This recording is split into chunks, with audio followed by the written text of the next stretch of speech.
فقط برای امروز 17 دی ماه. بهبودی.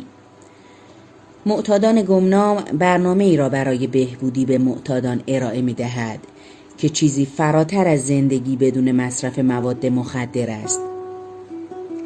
نه تنها این شیوه زندگی بهتر از جهنمی است که در آن زندگی می کردیم، بلکه از هر نوع زندگی که تا به حال شناخته ایم نیز بهتر است.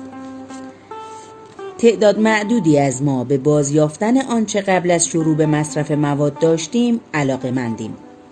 بسیاری از ما از سوء استفاده های فیزیکی، جنسی و عاطفی به شدت در عذاب بودیم.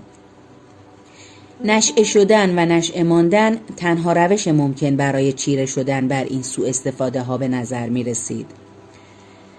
سایر افراد نیز قبل از اینکه از اعتیاد رهایی یابند به شکلی کمتر قابل توجه ولی به همان اندازه دردناک رنج می بردند. ما جهت و هدف نداشتیم و از نظر روحانی تهی بودیم. احساس انزوا می کردیم و قادر به همدردی با دیگران نبودیم. هیچ یک از چیزهایی را که به زندگی احساس و ارزش می دهد در اختیار نداشتیم.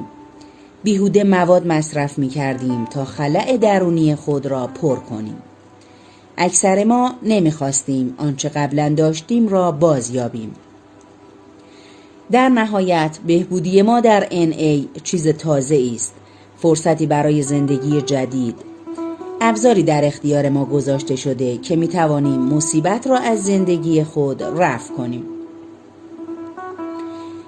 در راه پیشروی همراه با شهامت در مسیری جدید از حمایت برخورداریم و هدیه ارتباط آگاهانه با نیروی برتر از خود به ما اعطا شده است که برای ما قدرت و جهت درونی که در گذشته به شدت به آن نیاز داشتیم فراهم می کند.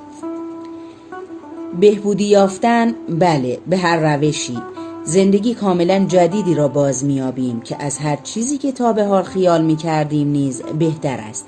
سپاسگزاریم. فقط برای امروز بهبودی پیدا کردم، چیزی که هرگز تصور نمی‌کردم. زندگی یک معتاد در حال بهبودی. نیروی برتر، از تو متشکرم به اندازه‌ای که جملات از بیان آن قاصرند.